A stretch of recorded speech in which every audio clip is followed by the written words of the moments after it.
Hello and welcome to Pursuit of Perfect System. In this video we are doing a review for the YBA preamp power combination, the Pre 550 and the Amp 650. Now this is a serious preamp power combination with a serious price tag, but is the performance serious enough to justify the price tag? Well, stick around and you'll find out.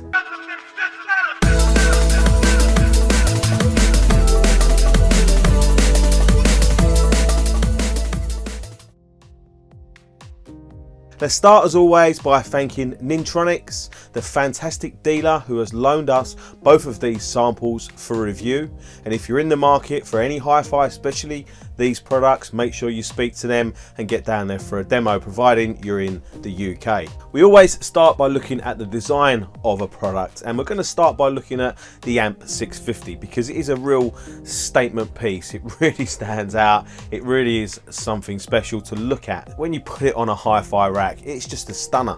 The way they've designed it, the way it reflects light, it really is a stunner. It's just got a lovely retro look to it, and an old-fashioned appeal to it, but obviously in a good way. Retro style VU meter with the red lights and the Passion logo behind it. You'll never see anything else like it. It's extremely unique, very retro, but very classic, very classy, and just generally nice. The front of the amplifier is so clean because we don't have any buttons, and the kind of dual metal design that they use, the smooth bottom and the kind of stainless steel looking or aluminium looking top plate really works. I feel that that YBA typical look really works with the amplifier because it's a deeper chassis. You get more separation between both kind of metal finishes, and that just really works for me. And let's not forget though, YBA logo down the side of each side of the amplifier.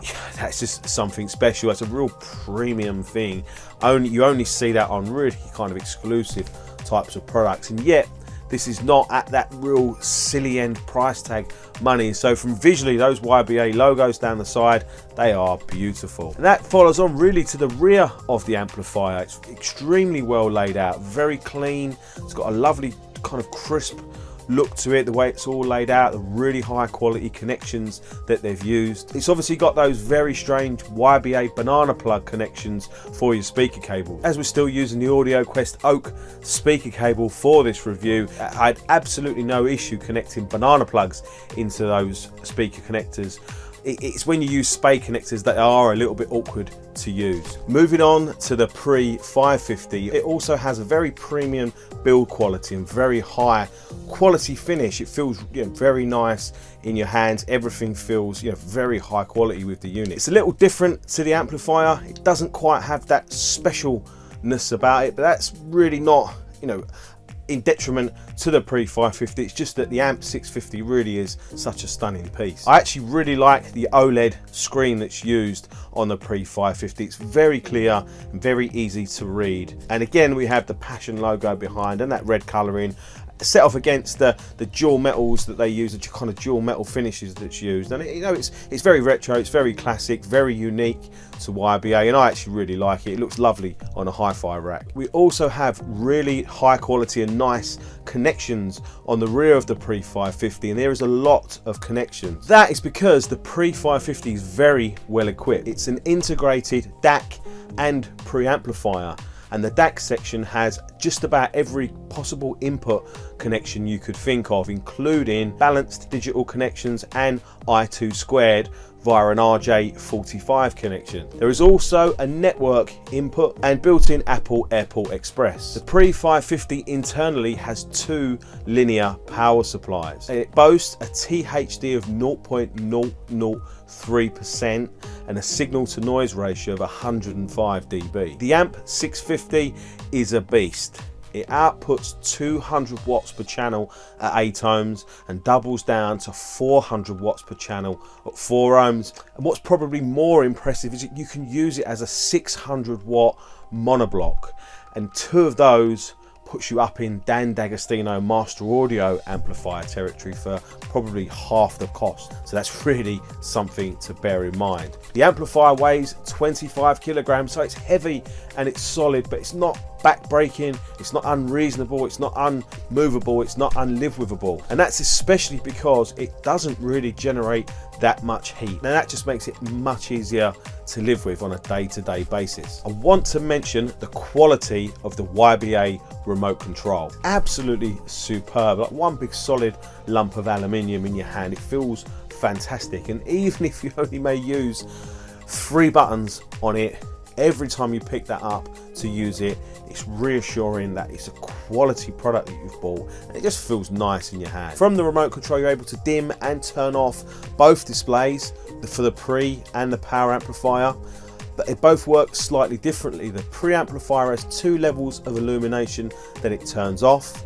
Actually, the power amp, you have lights on, VU meter working, lights on, VU meter disabled, and then fully all off. And both units sound better with the displays off. Okay then, let's talk about the performance and sound quality from these 2 units, the pre and power combination. They actually followed the mighty Mark Levinson number 585. Straight away I could tell this was a very different animal, a very different beast, and in a way kind of a chalk and cheese. With the YBAs, straight away I was struck by the clarity, that clarity that the Mark Levinson just did not have. A clarity the last time I experienced was when I had a Chord FPGA DAC in the system. And any DAC that you're comparing to a Chord Electronics FPGA is obviously doing something right. But I'll be honest, I wasn't happy initially with the sound. It was very clear and very clean, but it was too hi-fi and not musical, and too clinical and too analytical. I remembered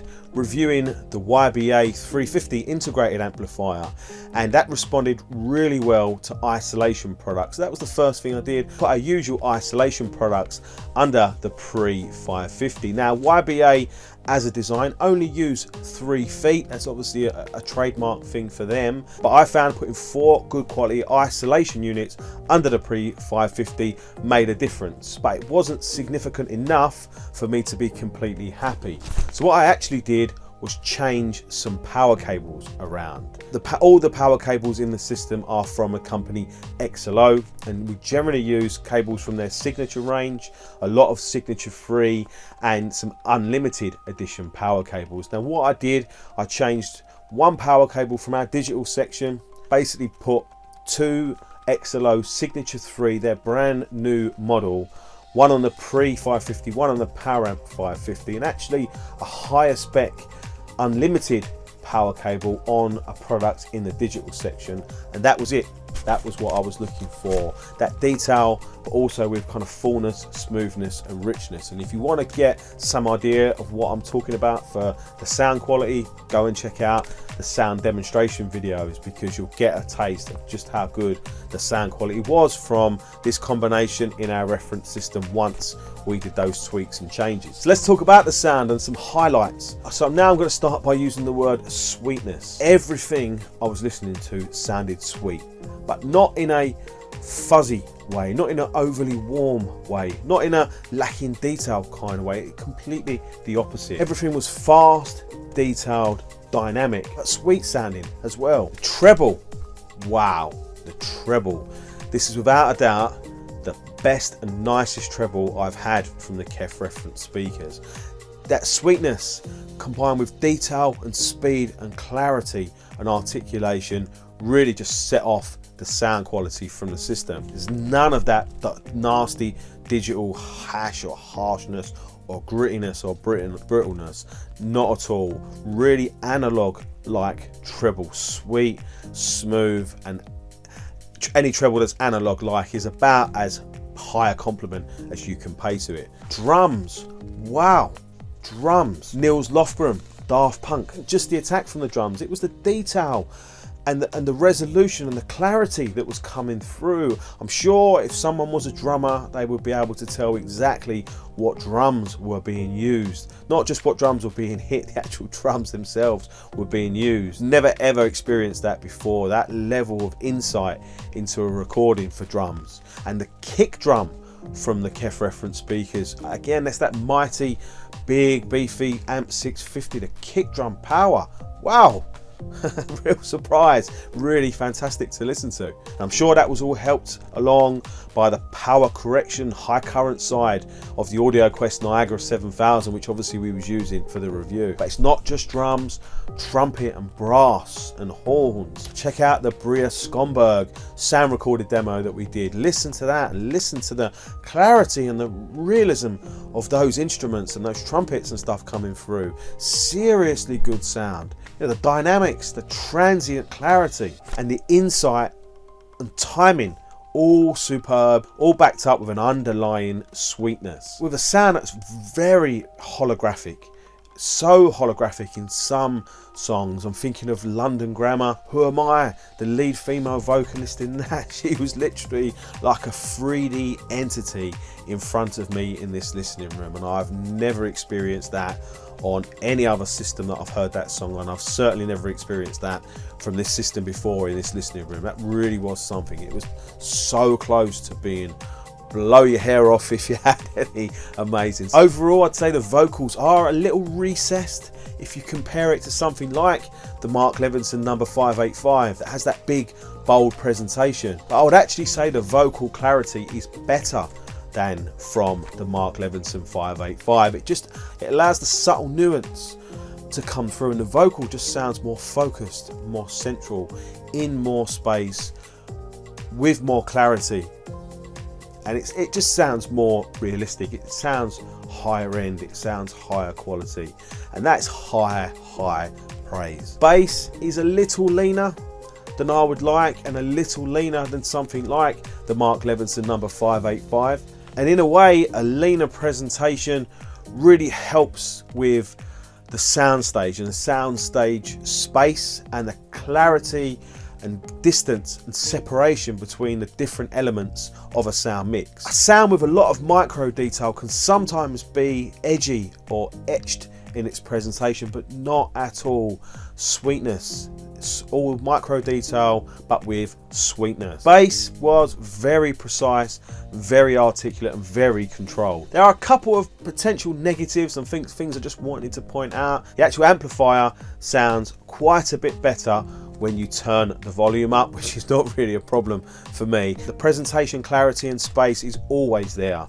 After a certain volume point, the mid-range fullness and richness comes in, and at lower volumes you don't quite get that. And I can imagine using a different DAC, potentially an FPGA DAC, would take the performance level up another notch. And the fact that you can disable the DAC section within the preamplifier really leans towards, you know, YBA giving you the option to use an alternative DAC. And I can imagine, you know, using a really high quality DAC will just take that soundstage, presentation, clarity up to another level. Conclusion: this is not a cheap pair of hi-fi components. The pair costs £12,500, which sounds like a lot broken down.